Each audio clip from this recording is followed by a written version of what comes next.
O Brasil é quintal dos Estados Unidos? Ora, todo mundo sabe que as ditaduras militares que assombraram o Brasil, enfim, toda a América Latina, foram sempre apoiadas e até planejadas pelos Estados Unidos, que queriam manter o seu poder, a sua hegemonia nesta região a qualquer preço. As consequências disso ainda duram.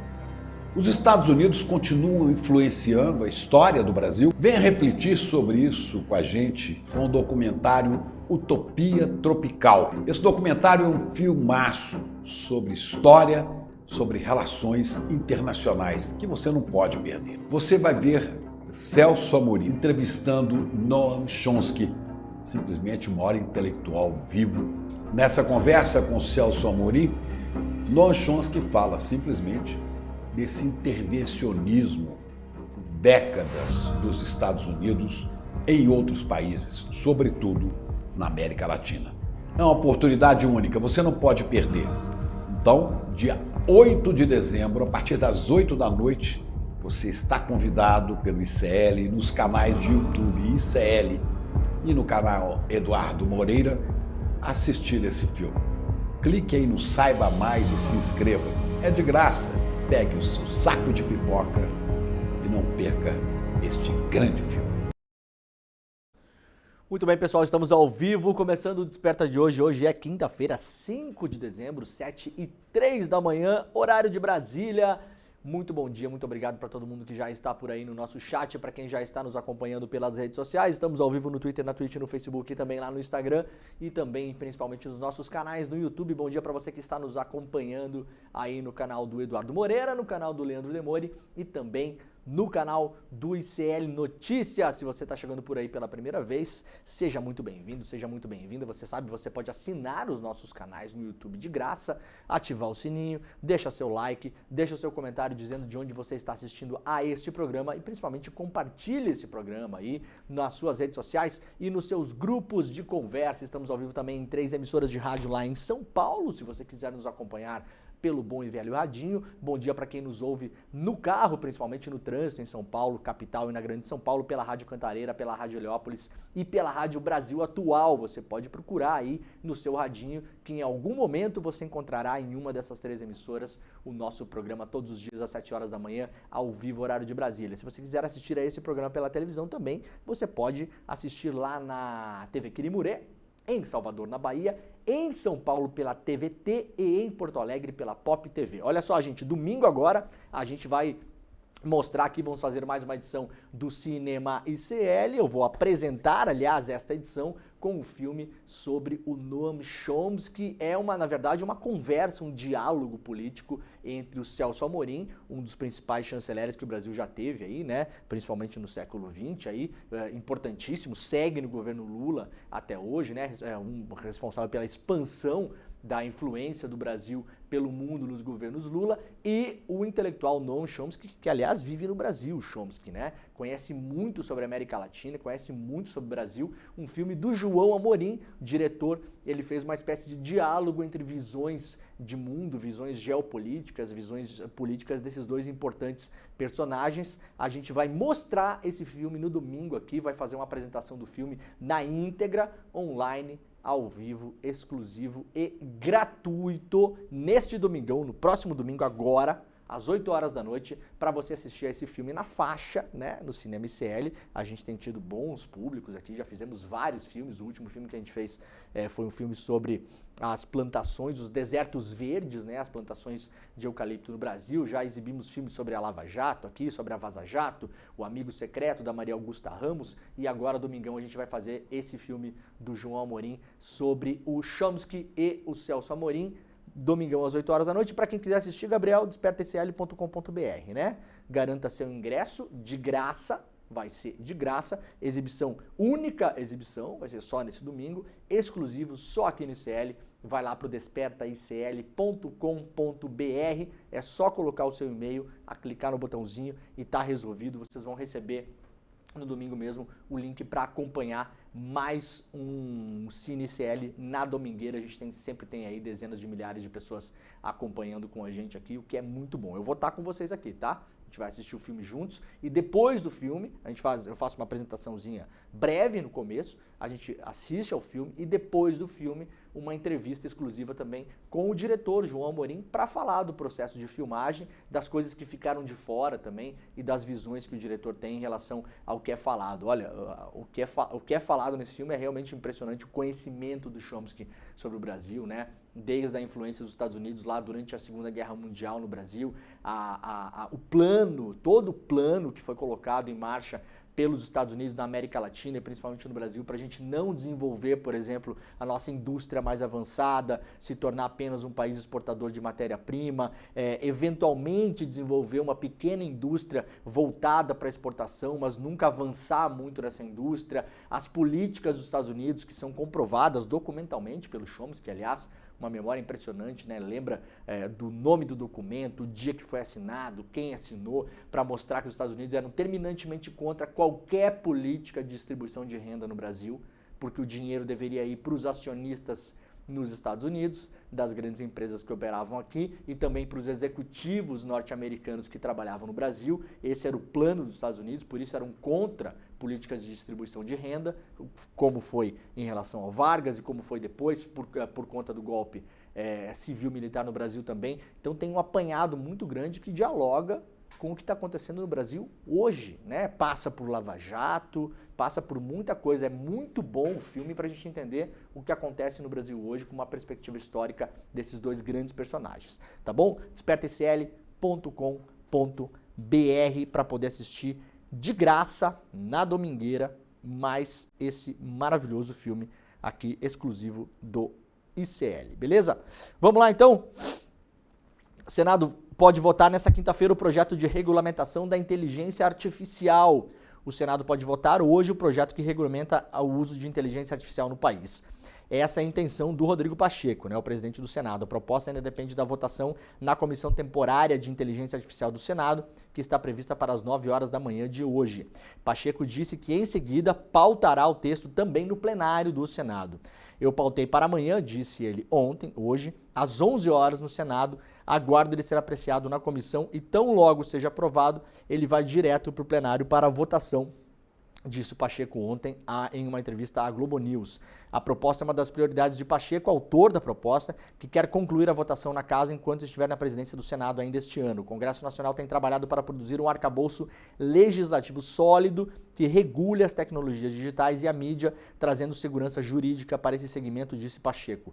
Para isso, precisamos de uma infraestrutura digital eficiente, inclusiva e resiliente, disse ele, que promova a conectividade global em prol da redução das desigualdades, tendo sempre como meta o desenvolvimento social centrado no ser humano. Frase bonita, né? Tem que ver como é que vai ser aprovado o projeto depois.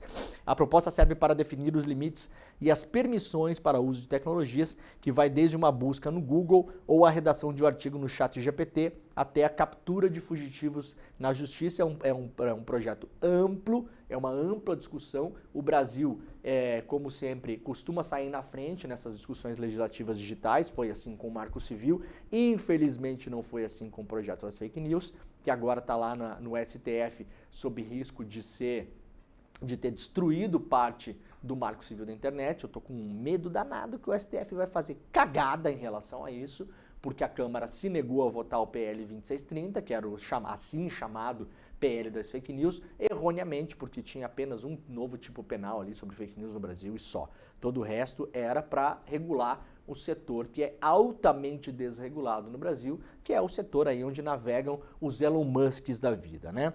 Se for aprovado, o projeto segue para a Câmara dos Deputados. O relatório estabelece condutas proibidas para as plataformas responsáveis por inteligência artificial. Entre elas estão técnicas para induzir o comportamento do usuário ou de grupos de maneira que cause danos à saúde, segurança e outros direitos fundamentais, exploração de vulnerabilidades dos usuários, avaliação por parte do governo de cidadão por meio de seu comportamento social e personalidade na hora de oferecer serviços e políticas públicas, ou seja, você usar a inteligência artificial para organizar as pessoas, né, em castas para depois poder oferecer serviços conforme a grana que a pessoa tem no bolso e não oferecer, claro, para aqueles que não têm, entre outras proibições, né? A ver como é que essa coisa anda. Ainda tem uma grande discussão pela frente. Estiagem profunda deixa indígena sem igarapé, quilombola sem lago e paraíso turístico sob fumaça.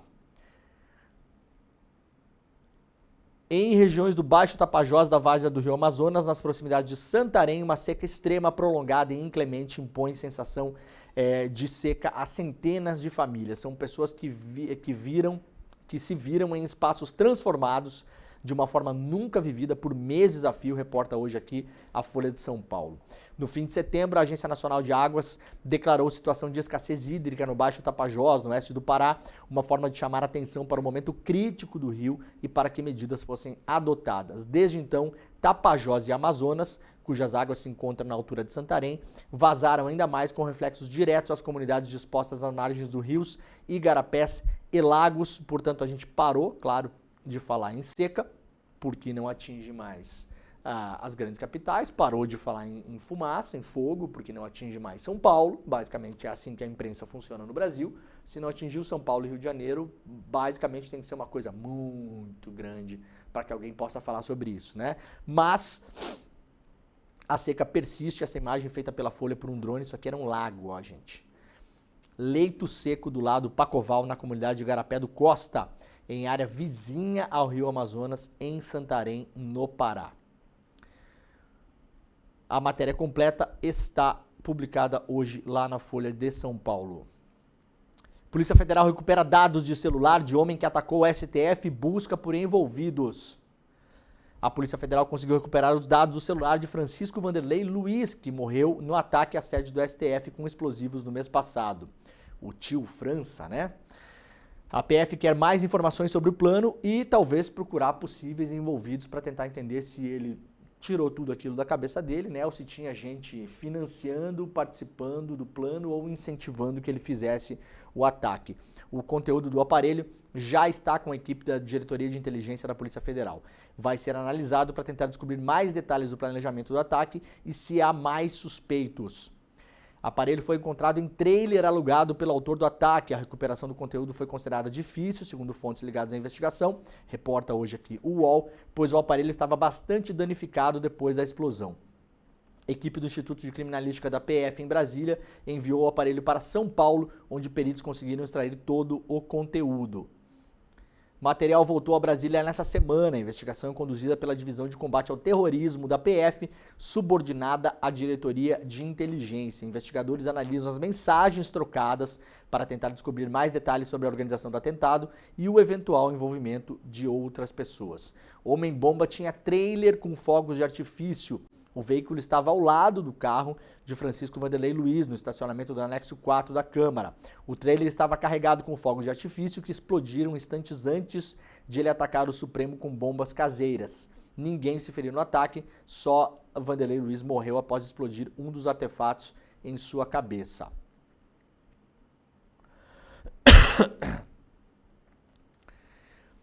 Morte de líder da Igreja Bola de Neve deflagra batalha entre viúva e atual direção. A morte de Rinaldo Luiz de Seixas Pereira, o apóstolo Rina, fundador da Igreja Bola de Neve, deflagrou uma batalha judicial na igreja. A atual direção da igreja diz que o presidente é o pastor Fábio Santos. A viúva de Rina, Denise Seixas, pediu à justiça na semana passada que anulasse um pedido de reintegração de posse da igreja que a própria instituição tinha ajuizado contra ela, conforme noticiado pelo UOL. A disputa é pelo comando da igreja. A Rina morreu no dia 17 de novembro. Ele já estava havia meses afastado da presidência da Bola de Neve, após ser acusado por Denise, que também é pastora, de violência doméstica. A assessoria de imprensa da igreja enviou ao jornal Folha de São Paulo uma nota na quarta-feira com termos fortes contra Denise. O texto diz que ela invadiu a sede da igreja, que fica na zona oeste de São Paulo. A Folha de São Paulo teve acesso ao documento de reintegração de posse que acusa Denise de invasão e diz que ela lá permanece ilicitamente acompanhada de outras pessoas. O pastor Fábio Santos, segundo a denominação, é o atual presidente da igreja. Já Denise teria renunciado ao cargo de vice-presidente em agosto, antes do seu marido, né, ex-marido lá, o Rina, morrer. Gabriel, né? Eu acho que Jesus não frequentaria essa igreja aqui, para começar. Para começar, se convidasse Jesus, olha, ele ia entrar ali e falar, pessoal, esse aqui tá tudo errado, entendeu? É dinheiro, é briga, é comando, é presidência, é imóveis, é bem, tudo que Jesus pregou, né, Gabriel? Jesus praticamente era um especulador imobiliário, podemos notar aqui, né? Ai. Câmara avança em projetos de ajuste fiscal, mas sem compromisso com a votação. Ontem uma grande confusione lá na Câmara, né? Começou com o dia do Arthur Lira falando, tentando dar uma chapuletada no governo aí, falando que o governo não tinha nem voto para aprovar a urgência do projeto. A urgência do projeto é votada quando você quer pular várias etapas lá, discussões em comissões, isso, aquilo e tal. Você vota a urgência, aí o projeto vai ao plenário para ser votado de fato, né? Esse aqui é o pacote fiscal que foi apresentado pelo Haddad. A Câmara quer votar uma parte dele, principalmente a parte dos cortes, né? A parte de isenção de imposto de renda para quem ganha até 5 mil, por exemplo, não vai entrar agora aqui. A parte de cobrar mais imposto de lucros e dividendos de pessoas que ganham até mais de 50 mil por mês não entra aqui agora. Então, digamos assim, as notícias boas não entram. Isso aqui é para votar as notícias ruins, para cortar. E aí ontem conseguiram avançar com a votação no regime de urgência. A votação apertada colocou em risco a própria aprovação do projeto, não se sabe como a coisa vai andar. Há uma expectativa de que seja tudo votado e de que pelo menos parte do projeto, a parte dos cortes, a parte ruim, a parte que vai amargar para a economia do Brasil, passe até o final deste ano. O primeiro pedido de urgência foi aprovado por 260 votos favoráveis e 98 contrários. Já o segundo foram 267 favoráveis e 156 contrários. Era necessário ter a maioria absoluta, ou seja, 257. Então foi por 10 votos que passou a segunda votação. A aprovação do requerimento de urgência permite votar o projeto de lei a qualquer momento no plenário. Com as urgências aprovadas, as propostas não precisam passar pelas comissões. O PL, o partido do Bolsonaro, e o Partido Novo obstruíram a votação. Já o PSOL foi contrário à votação de urgência, né? O PL e o Novo fazendo chantagem com o governo para sempre piorar as coisas e fazendo chantagem em relação à liberação de emendas. Boa parte delas está travada na mão do STF, e o que não foi travado tem novas regras que não agradaram nada aos deputados, porque acabou com a farra da emenda PIX em alguma medida, não totalmente, mas em boa medida. Depende, como a gente já mostrou aqui no programa essa semana, se o STF, em terminando essa votação no STF, que já tem maioria, vai colocar os deputados de novo no mínimo trilho da legalidade, porque os projetos vão ter que ter, a partir de agora, o dinheiro vai ter que ter projeto, vai ter que indicar no que vai ser gasto, vai contar com a Controladoria Geral da União, Tribunal de Contas, né? Muitas vezes vai ter que passar por ministérios do Executivo para tentar entender se aquele dinheiro que vai para aquela cidade que o parlamentar quer mandar faz sentido. Né? Como assim faz sentido? Não, o parlamentar mandou 4 milhões para uma cidade lá do interior de não sei de onde para construir um ginásio de esportes. Mas precisa mais um ginásio de esportes? Ou será que precisa de uma UPA? Precisa de uma UPA ou será que precisa comprar ambulância? Precisa de ambulância ou será que tem que fazer um aparelho de lazer e esportivo para as crianças da cidade que não tem o aparelho? Precisa desse aparelho ou será que precisa de uma escola municipal? Até agora, como é feito com as emendas, nada disso importa, gente. É dinheiro na conta da prefeitura, sem projeto, sem indicação para que vai ser usado, sem licitação para nada, sem prazo, sem tomada de preço, nada. Sem identificação do que é necessário na cidade ou o que não é necessário. Aí o STF botou regras, a Câmara não gostou nada, não está tendo muito como lutar contra o STF nessa questão, e aí está fazendo jogo lá na Câmara para tentar fazer com que o presidente Lula faça algum tipo de interferência e consiga liberar pelo menos parte dessas novas regras. Essa é a grande disputa imediata que acontece ali, né? Já o PSOL foi contrário à votação porque o PSOL é um partido que tem várias críticas em relação ao pacote de gastos. A gente já viu manifestações aí da Sâmia Bonfim, do Glauber, da Fernanda Melchiona, do Guilherme Boulos, deu uma entrevista pra gente ontem aqui no Isso é Notícia segunda edição, com várias preocupações em relação aos cortes, principalmente em relação ao salário mínimo e benefícios como o BPC. O BPC é aquele benefício para a pessoa que não tem renda nenhuma e que não teria direito sem BPC, por exemplo, à aposentadoria, porque nunca conseguiu contribuir. Ah, mas tem gente que não conseguiu contribuir? Tem, cada vez mais, né, gente? Cada vez mais pessoas não conseguem contribuir para ter aposentadoria. E pessoas mais velhas, que, por exemplo, já fiz o exemplo várias vezes aqui, que era o caso da minha avó materna, que nasceu e se criou a vida inteira na roça, num interior distante, em cidade onde não tinha nem energia elétrica, essa pessoa não tem aposentadoria, né, gente? Ela não contribuiu com a aposentadoria. Não tinha nem, a cidade não tinha nem prefeitura, não tinha INSS na cidade, não tinha nem hospital, não tinha nada, né? Interiorzão do Brasil, fronteira lá com a Argentina, né? Meio do nada, praticamente não tinha nem estrada para chegar quase. Então essas pessoas são muito dependentes, essas e outras pessoas que sofreram acidentes de trabalho, pessoas com deficiências que impedem essas pessoas de gerar renda, essas pessoas são muito dependentes do BPC. Eu tenho expressado aqui minha preocupação em relação a isso, porque tem uma questão que, tudo bem, nos últimos anos explodiu muito o número de beneficiários, tem que dar uma olhada nisso, porque tem muita judicialização, pode ter muita fraude, mas no meio dessa caçada às fraudes aí, a gente sabe que pode acontecer. Pode ter muita gente prejudicada, gente que merece, que precisa e que sem esse negócio não sobrevive. Então não está claro, de fato, no pacote como é que vai ser feito esse negócio. Recadastramento. Como que é feito o recadastramento? Biometria. Muitas vezes pessoas já idosas, com dificuldade de locomoção, gente que não sai de casa, gente que não usa internet, pessoas analfabetas, semi-analfabetas, pessoas que vivem sozinhas, pessoas que vivem em casas de repouso, né, os chamados asilos. É muito complexo. Eu não vi até agora o plano do governo para dar conta disso. Porque eu posso imaginar que não exista. Tá? E essa crítica tem que ser feita e isso tem que ser olhado, e o PSOL é o partido que está fazendo essa crítica. Né?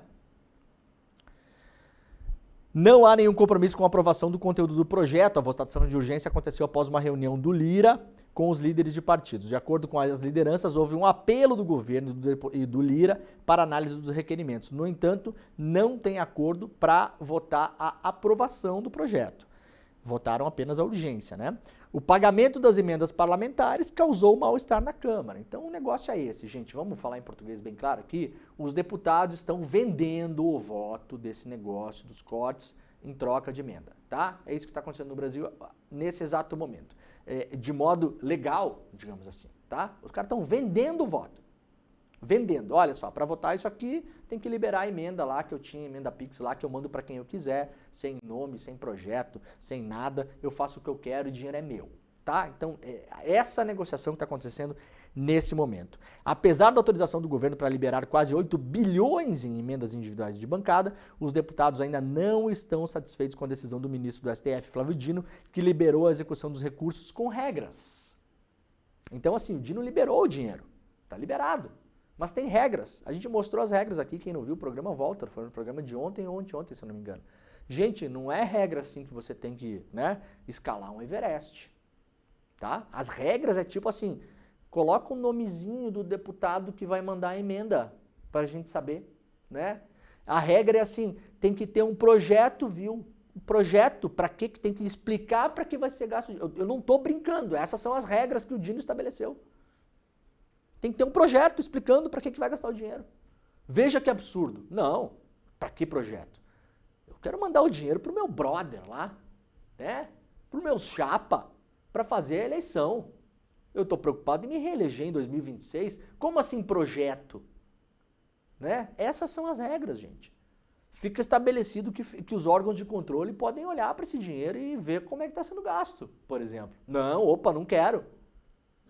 É demais, não. Você está querendo demais, Gabriel. Eu achei que depois de eleito esse dinheiro era meu. Eu posso mandar para quem eu quiser. Meu pai é prefeito de uma cidade do interior, não sei de onde. Vou mandar dinheiro para lá. Quanto eu quiser. Para quê? Não interessa. Gente, até ontem era assim, tá? Eu não estou exagerando. Até ontem era assim. Esse negócio de emenda. Aí o STF falou, não, ô, rapaziada, pera aí só um pouquinho, tá? Só um pouquinho. Pera lá. Quer mandar dinheiro para a prefeitura? Manda. Aliás, que ótimo, né? O dinheiro tem que chegar lá na ponta. Mas assim, quem está mandando? Para quem está mandando? Para que vai ser usado? Se vai ter licitação, se não vai, se vai ter tomada de conta, se passou por avaliação técnica. Eu vou mandar dinheiro para a saúde, não sei o quê. Vocês falaram com o Ministério da Saúde? Porque olha só, de repente o Ministério da Saúde já tem um projeto em andamento na cidade com a mesma finalidade. O dinheiro já está sendo gasto, ou seja, é redundante, você não precisa mandar esse dinheiro para lá. Você pode mandar para outra finalidade ou para outro lugar. Ah, mas para outro lugar não me interessa, porque o prefeito da cidade vizinha não é do meu partido, Gabriel. Entendeu? Ah, não é do meu partido, não é meu amigo, não toma cachaçinha comigo, então para ele eu não mando. É assim que estava sendo feito nos últimos anos, principalmente a partir de 2020, o governo Bolsonaro, que liberou geral esse negócio para continuar no poder. A gente não pode esquecer de falar isso.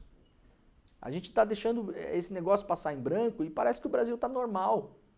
Que ninguém faz nada porque não quer. Isso aqui que está acontecendo. E os caras querem de algum modo que o STF reveja isso, né?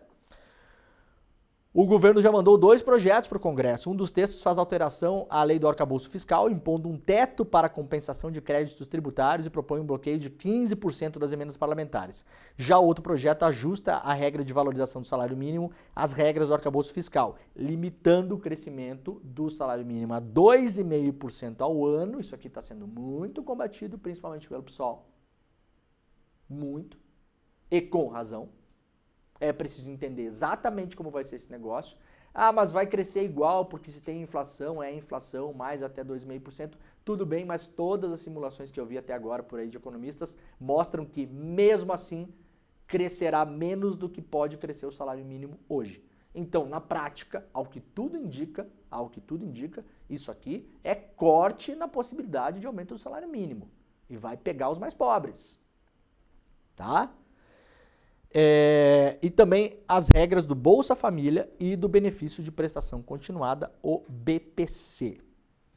Isso tudo está em debate. A gente não sabe o que é que vai sair dessa votação na Câmara. Não sabe mesmo. Se vão votar, se não vão votar, o que entra, o que não entra. A tendência é tentar ficar pressionando o STF em relação às emendas ainda. O Executivo vai fazer o que puder. A Câmara tinha aprovado uma nova lei sobre emendas, que era uma lei que tinha algumas regrinhas, mas ainda era mega frouxo. Por exemplo, você pode mandar o dinheiro para onde você quiser, como deputado, e fazer o projeto depois. Aí o Flávio Dino falou, não, só um pouquinho. Né, Gabriel? Não, só um pouquinho. Projeto antes, né, galera? Projeto antes. Ah, não, projeto antes não quero. Eu quero o projeto, na volta a gente compra. Primeiro eu mando o dinheiro, daí na volta a gente compra. Depois a gente vê projeto. Essa é a pressão que está rolando ali. E não se sabe que, se for votado, o que vai ser votado. Corre o risco o governo, e aí a sociedade brasileira, da Câmara escolher o que vai ser votado.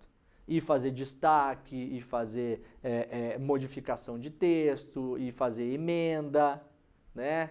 Excluir coisa do texto, mudar texto. Pode fazer o que quiser a Câmara a partir de agora. E aí pode sair lá no final, tudo que foi anunciado pelo governo que seria bom, não sai. E tudo que foi anunciado pelo governo, que agora a gente está vendo aí, que pode ser muito ruim, aí sai.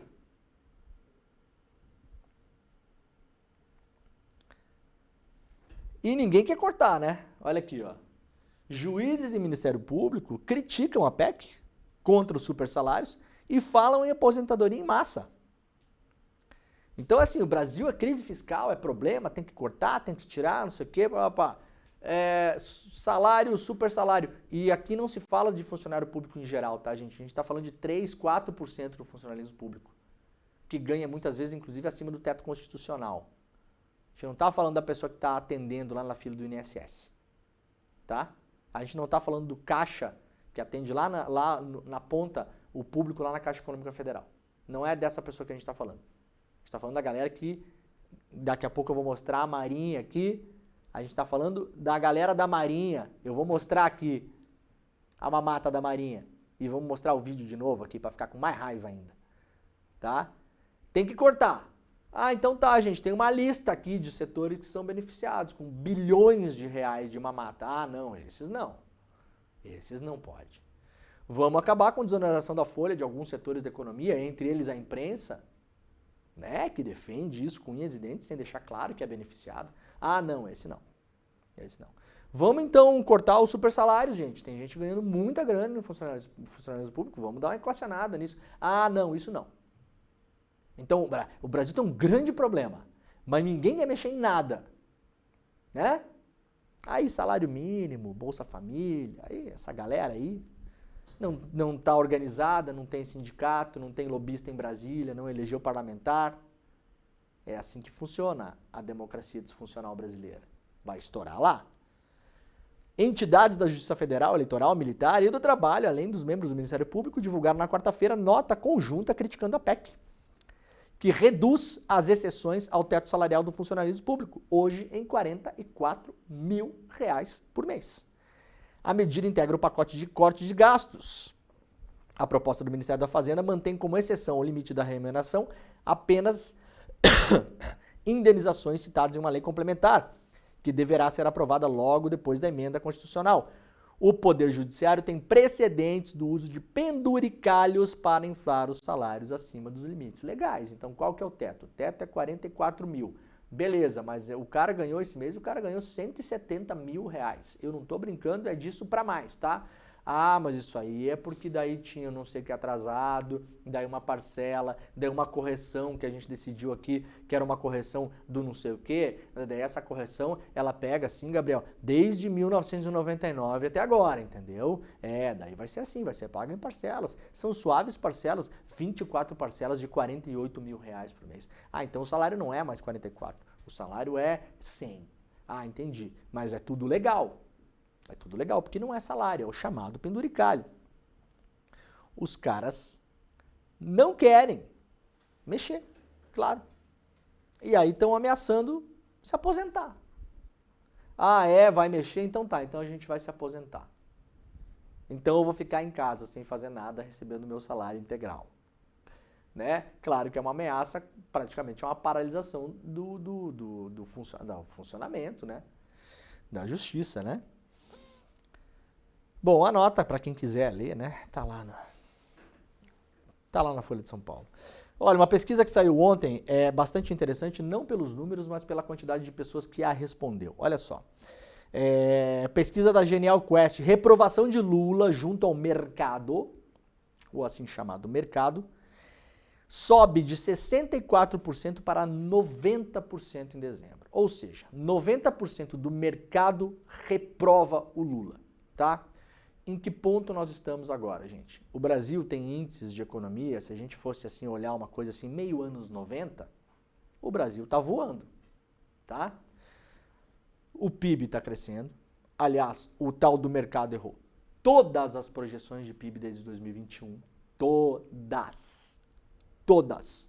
Errou tudo para baixo, né? Claro. Disse que ia crescer menos. Aí eles vão ajustando até chegar, até acertar, né? A pobreza reduziu, o salário mínimo teve ganho real pela primeira vez desde não sei quando. O desemprego é baixíssimo. Então, assim, se você olhar os dados chamados macroeconômicos, o Brasil está voando. Aliás, o PIB trimestral do Brasil cresceu agora mais do que a China. Tá? Não é, mas cresceu quanto? 25%? Não, a China não está mais crescendo do jeito que crescia. O mundo não está mais crescendo como crescia, gente. O mundo pós-pandemia é um mundo medio em recessão. É só você olhar as economias da Europa. A Alemanha escapou de uma recessão esse ano aí, agora, por, 0,3%. A Alemanha, maior economia da Europa, né? Motor da Europa. E aí, o que me chama a atenção é que a pesquisa, né? A pesquisa mostra duas coisas importantes. Primeiro, quem é o mercado? Já falei sobre isso aqui, vale a pena ressaltar. Quando a gente fala o mercado, Gabriel, quantas pessoas é o mercado?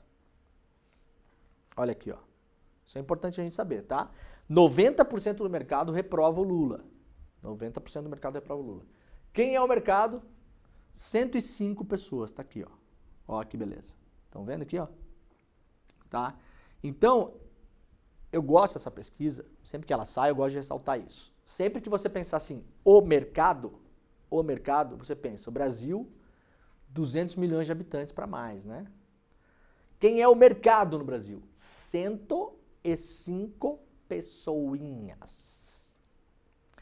Vejam a quantidade de cobertura jornalística e importância que a gente dá para essa gente. Não que não tenha, porque podem sim, tem poder, tem dinheiro, gerenciam bilhões e bilhões e bilhões e bilhões de dinheiros. Essas pessoas aqui são as 105 pessoinhas que representam outras talvez 3.000 pessoas, que é a galera que tem o dinheiro na mão no Brasil. É a galera que tem isso aqui, é gestor de fundo, aquela coisa toda, né? Isso aqui é a galera que gerencia o dinheiro de quem tem dinheiro. Então, esse é o mercado.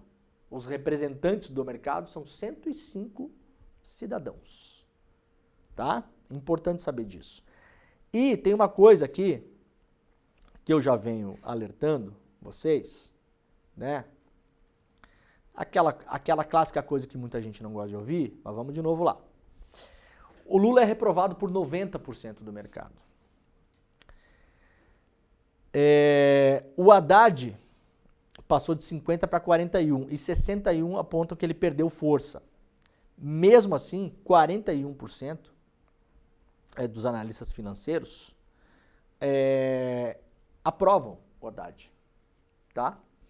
Então, só 10% aprova o Lula, 41% aprova o Haddad. Esse dado é importante porque, gente, o que está acontecendo no mundo agora, tá? E no Brasil em especial. O Brasil é isso, terror fiscal. O Brasil, segundo esses 105 senhores aqui, está à beira do precipício, vai falir a qualquer momento, vai travar, vai quebrar, vai implodir. Qual é a receita para isso? Tem que parar de gastar, tem que parar de gastar, tem que parar de gastar. Não estou eu dizendo aqui que o governo brasileiro gasta bem, porque não gasta, a gente sabe. O governo brasileiro gasta mal, não esse governo, todos os governos. Gasta mal, no geral, né? Então, assim, tem que parar de gastar. Tem que cortar da educação, da saúde, do salário mínimo, não pode mais crescer, tem que cortar do Bolsa Família, tem que cortar dos juízes, não, juiz não. Tem que cortar das grandes empresas que não pagam imposto, não, essas não. Tem que cortar onde tem que cortar, onde não bate na bunda desses 105 senhores aqui e os seus patrões, os donos do dinheiro. Tudo que não bate aqui tem que cortar para melhorar o fiscal, né? Se a gente for olhar para o mundo, o que o mundo está fazendo? O mundo está fazendo o contrário, tá? Não sou eu que acho. 2 exemplos aqui de vários. O mundo, no geral, faz o contrário. Economias europeias, a imensa maioria delas com déficit e dívida pública muito maior que o brasileiro. Muito maior. A Itália, por exemplo, deve ser o dobro hoje, tá? Em relação de dívida PIB. Ah, mas tem mais condições de pagar e tá? Há controvérsias. Quanta condição de pagar a dívida a Itália tem? A Espanha, né? Portugal. Há controvérsias. A própria França, né? Não são mais países assim que está nadando no dinheiro, nenhum deles. Há muito tempo, inclusive. Qual que é o plano para a Europa? O plano Draghi, né? O ex-ministro, primeiro-ministro da Itália e ex-presidente do Banco Central Europeu, acaba de apresentar um plano, agora, mês passado, para a Europa. 800 bilhões para reconstruir a economia europeia. Fazer o quê? Reindustrializar a Europa. É um dos planos do Draghi. O que está no plano do Draghi. Veja, aqui a gente falou em reindustrializar o Brasil, todos os economistas neoliberais falaram que isso é coisa do passado, que o governo é louco, que não tem que mais falar. Nos Estados Unidos, o que o Trump está falando agora? Reindustrializar. O que o Biden falou? Reindustrializar. O que a Europa está falando? Reindustrializar. Não só isso, mas vejam, eu estou falando de lógica econômica. O que é que está se propondo na Europa? Injetar dinheiro público na economia, tá? Olha o que disse o Mário Draghi, ex-presidente do Banco Central Europeu, ex-primeiro-ministro italiano. Draghi disse que lidar com competitividade atrasada da União Europeia exigiria 750 a 800 bilhões de euros em investimentos anuais. Ou seja, Para a Europa se recolocar no trecho, segundo o plano do Draghi, precisa de 5 trilhões de reais por ano de investimento no continente europeu, com um detalhe, disse o Draghi, é improvável que o setor privado consiga financiar sozinho sem apoio do setor público. O que é que está defendendo o grande liberal Mário Draghi? Que não é nenhum comunista, muito antes pelo contrário, dinheiro público na economia europeia, porque senão a coisa não vai andar. Como não tem andado desde alguns países, desde a crise lá de 2008, 2007, 2008. É o caso da Itália, por exemplo, a Itália do Mário Draghi. E depois, com a pandemia, piorou. Economias que estão dando de lado há mais de década. Qual é o plano na Europa? Vamos investir dinheiro público. O que é isso aqui, gente? Endividamento do setor público. Endividamento puro e simples do setor público. Vai investir dinheiro como? Vai se endividar. Né? Não vai plantar dinheiro. Vai ter que se endividar, vai ter que sair dinheiro dos cofres dos estados nacionais, soberanos nacionais. Do cofre da Alemanha, do cofre da Áustria, do cofre da Suíça, do cofre da França, todo mundo. Qual que foi o plano dos Estados Unidos? Aprovado pelo Senado e pela Câmara, que era o plano do Biden. Estímulo na economia. Quanto? Quase 2 trilhões de dólares. Dinheiro público na economia dos Estados Unidos. Vocês acham que o Trump vai mexer muito nisso? Pelo contrário, o Trump não é o cara que fala em reindustrializar os Estados Unidos? Em fechar a economia? Né? Em impor tarifas? Em fazer a produção local funcionar mais? Vai fazer isso como? Vai pedir dinheiro pro Elon Musk para botar dinheiro do bolso do Elon Musk? Do Jeff Bezos? Vocês acham mesmo que esses caras vão tirar dinheiro do bolso? Isso vai vir do Estado. Então, olha só, 2 trilhões de dólares, né? Eu não sou economista, mas eu sei ler. Então, o que está acontecendo na Europa, a lógica para retomar as economias. O que está acontecendo nos Estados Unidos é investimento de dinheiro público, mediante, inevitavelmente, endividamento, tá? Do setor público. Não se fala em corte de nada aqui.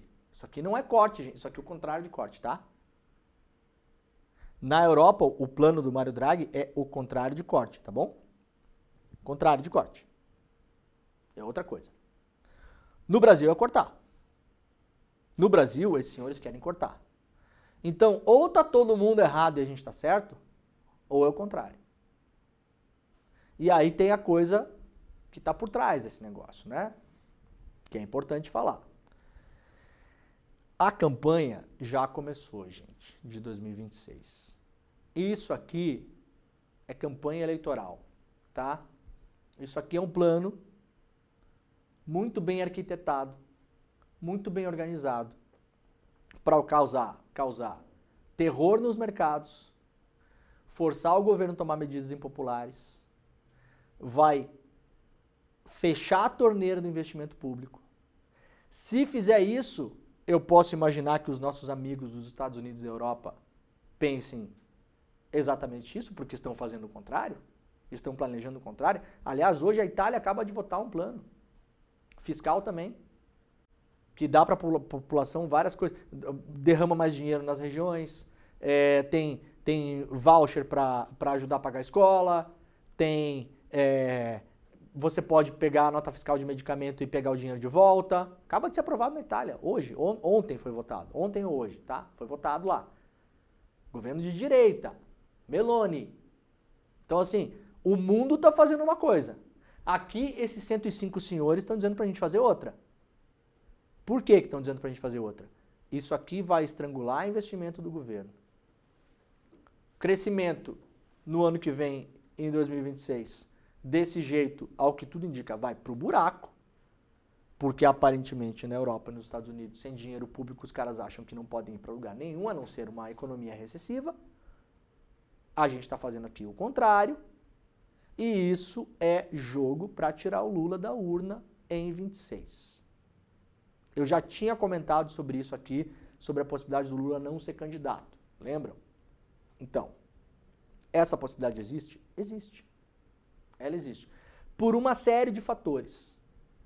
E isso aqui é o mercado aliado a forças políticas que não querem o Lula na urna em 26.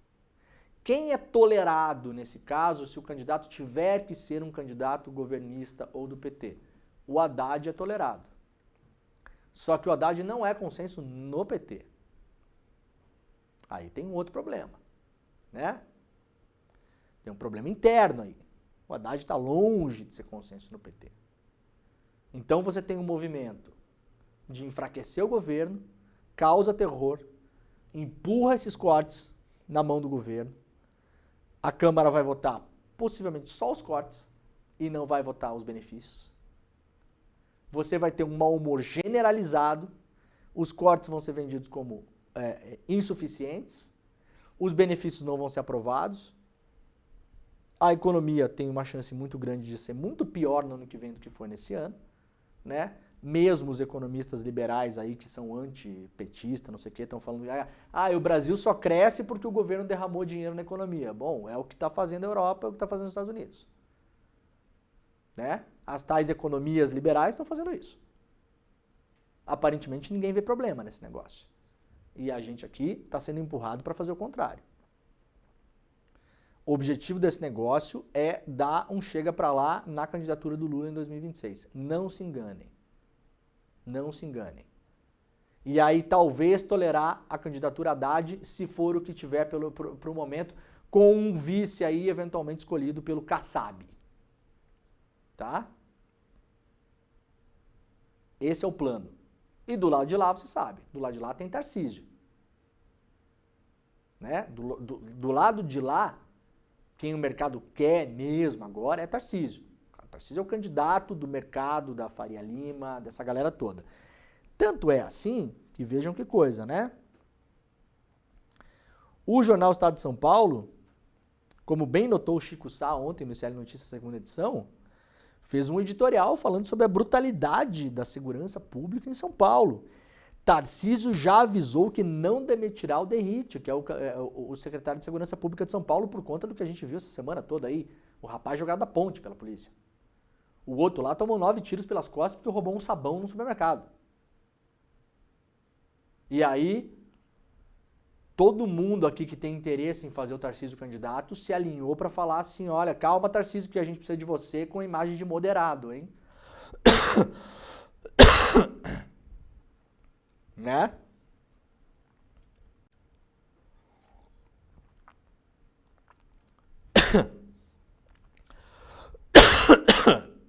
Eita. O Estadão está pedindo a demissão do secretário de Segurança Pública. Porque nesse jogo da eleição de 26, interessa um Tarcísio moderado. Não um Tarcísio com sangue na mão. É? Eita, Lelê. Tudo bem. Já expliquei a semana aqui que eu tô com uma infecção no pulmão, tá, gente? Então tá indo aos pouquinhos. Tá indo aos pouquinhos. Então, esse é o jogo que está sendo feito. O governo poderia lutar contra essa pressão? Olha, poderia. Né? Tem alguma chance de ganhar? Eu acho que baixa. Mas só saberia se poderia ganhar se lutasse também, né? Eu falei isso aqui desde o começo do governo, desde o começo. Que poderia ter aproveitado lá o 8 de janeiro, quando a população estava com comoção em relação ao golpe, feito várias mudanças, inclusive nas Forças Armadas, né? Poderia ter contado com o apoio popular em alguns momentos. E esse chamado nunca foi feito. Dá para fazer? Dá para fazer, gente. Olha o Gustavo Petro na Colômbia, está governando com a praça. O Petro na Colômbia governa com a praça. O governo vai durar, não vai durar, já está lá com coisa que querem tirar ele, então não sei o quê. Bom, é assim, o jogo é duro, é bruto mesmo. É bruto mesmo. Eu não estou dizendo que é fácil, eu não tenho solução, né? Eu não tô na pele lá do Haddad, do Lula, eu não tenho solução, eu não sei o jeito de fazer. Eu estou expondo aqui o que está acontecendo. Isso aqui é um jogo combinado para interferir na eleição de 26. E a expectativa maior é tirar o Lula do páreo. É que ele não seja candidato. Essas forças já estão se movendo há algum tempo, eu já tinha alertado aqui para vocês, né? Em outros programas. Tá? Então vamos ficar de olho nisso. Olha só. Lembra do vídeo da Marinha? Ah, tem uma matéria hoje tão boa lá no Estadão. Olha só. Atenção você vagabundo.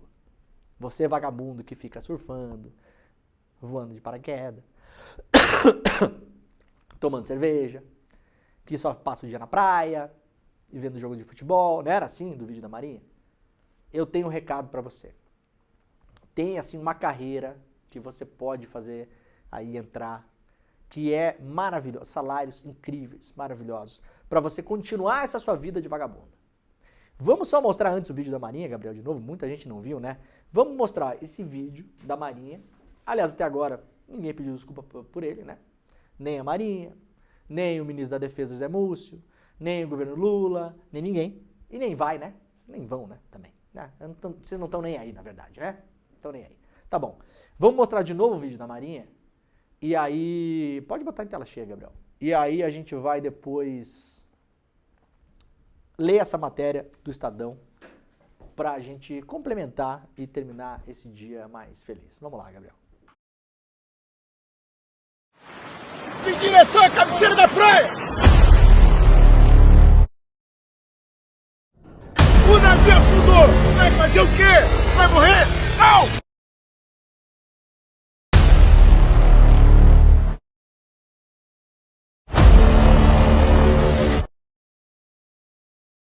Vocês verão se acostumar com uma vida do sacrifício!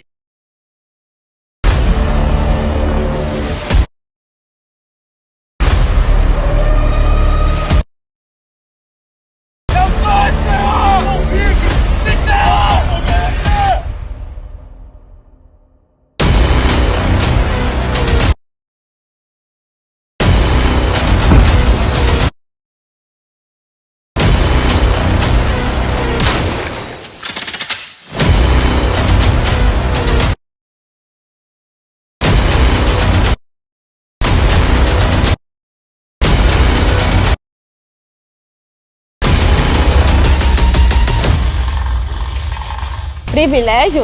Vem pra Marinha! 13 de dezembro, Dia do Marinheiro. Olha, a mensagem era para ser irônica, né? Vocês viram, né? Vocês são um bando de pingus, fica tomando cerveja, fica na praia e tal, e a Marinha tá lá se ferrando, né? Então, privilégios? Vem pra Marinha, né? Era para ser irônico, tipo assim, privilégios tem vocês, seus vagabundos. Aqui só tem ralação. Agora, se tornou uma profecia. Privilégios? Vai para a Marinha. Marinha tem oficiais que recebem em dólar e salários que podem chegar a R$216 mil por mês. Que beleza, matéria publicada lá no Estadão. No domingo a Marinha publicou o vídeo então, né? Esse vídeo, né? Quer privilégios? Vem para a Marinha. Em agosto desse ano, por exemplo, um exemplo da reportagem, um exemplo. O irmão do chefe do departamento responsável pelo vídeo, ou seja, tem o cara que foi o responsável por aprovar essa idiotice. O irmão do cara que aprovou a idiotice, o irmão dele, irmão do cara dos privilégios, vem pra Marinha, que também é da Marinha, recebeu em dólares o equivalente em agosto deste ano. Eu vou ler bem devagarinho. Em agosto deste ano, Gabriel, o irmão do cara que aprovou esse vídeo, idiota, esse cara que também é da Marinha, recebeu só em agosto R$216 mil líquidos entre salários, verbas indenizatórias e gratificações. Procurada, a Marinha diz que os pagamentos no exterior são feitos de acordo com a lei e que a peça busca destacar e reconhecer o constante sacrifício de marinheiros e fuzileiros navais. Eu me pergunto, esse cara que recebeu só em agosto 216 mil reais por causa dos seus sacrifícios, esse cara lutou onde? Em Omaha Beach? Hein? Esse cara lutou no fronte soviético lá para invadir Berlim, para matar nazista? Olha, gente, vocês estão de sacanagem com a gente, né? Vocês estão de sacanagem. 216 mil reais só em agosto. Nessas missões do exterior, tá? Que é mamata. Eu já falei sobre isso aqui várias vezes. Muitas vezes pode levar a família, cachorro, papagaio, gato, galinha, junto. Casinha alugada, morando no exterior. Vai lá, faz uns cursinhos, pega uns negócios lá e boa, tá? Esse cara aqui não tá lutando guerra não, tá, gente? Esse cara não tá lutando guerra. Desde abril de 2023, o contra-almirante Alexandre Taumaturgo Pavone é o diretor do Centro de Comunicações Sociais da Marinha, responsável por divulgar as ações da Armada Brasileira. O departamento responsável pelo vídeo. O capitão de mar e guerra, Leonardo, que é o irmão mais novo dele, atuou como conselheiro militar da missão permanente do Brasil junto à ONU. Ou seja, o sacrifício do cara, Gabriel, é morar em Nova York. Hein? Temos que honrar o sacrifício diário do nosso almirante. Que faz o quê, Gabriel? Lutando no Timor-Leste? Hein? Não. Mora em Nova York. Trabalha na ONU. 216 mil reais em agosto. Olha aqui, ó, vocês. Tá. Em agosto o salário foi 14 mil dólares. E mais 21 mil dólares de verbas indenizatórias. A matéria continua, tem outros exemplos aqui. Está tudo lá no Estadão, com nome e sobrenome, matéria do repórter André Chalders, publicada hoje no Estado de São Paulo. Cliquem e divirtam-se. Vocês que aprovaram esse vídeo e que acham que isso que vocês fizeram está certo com a população brasileira, vocês lavem a boca para falar do trabalhador brasileiro, tá bom? Lava a boca para falar do trabalhador brasileiro. Privilégios, sai de Nova York e vai pedalar Uber em São Paulo. Privilégios, vai fritar hambúrguer no McDonald's. Tá bom? Vai catar lixo, vai virar gari. Ora. Muito bem, o programa está acabando. Daqui a pouquinho eu estou lá no Inside Notícias, primeira edição. Muito obrigado, tchau. The Democrats said, please don't call them animals, they're humans. I said, no, they're not humans, they're not humans, they're animals.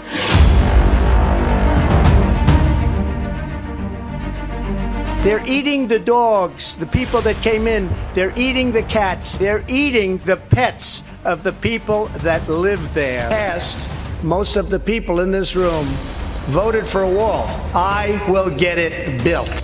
Worried about anything particular? Our women's rights. Climate change is one of the greatest con jobs ever because global warming didn't work.